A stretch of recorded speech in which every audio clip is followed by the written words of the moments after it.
Today I want to share with you 3 important factors that determine the interest that you pay on the bond on your property. Number 1, it's your credit score. The lower your credit score, the riskier the banks are going to see you as a borrower, and the more they're gonna charge you for interest rates. So make sure that you know your credit score, and make sure that you always keep up to date with your payments, and you work on improving as much as you can, right? So that's number 1. Number 2 is what property you're going to buy and how much bond you want to get on that property. So not all properties are created equal. The banks will see some properties as more risky than others, either because of the area, the type of property, the location. So that's an important thing. The other thing is, if you are going to apply for 100% bond, well, that's more risky for the bank than if you apply for a 50% bond.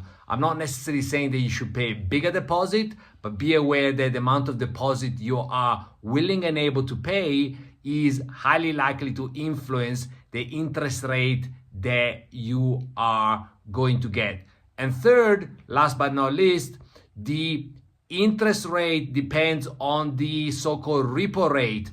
The repo rate is the rate that the South African Reserve Bank charges to the bank for the banks, to the financial institutions, to tap into the lines of liquidity that the South African Reserve Bank makes available to the big banks like Nedbank and FNB and all of those. So there's more than just simply, Lesega decision coming up later on this week that influence your interest rate. And I want to share with you one final very, very important hack, which is you need to fight for your rates.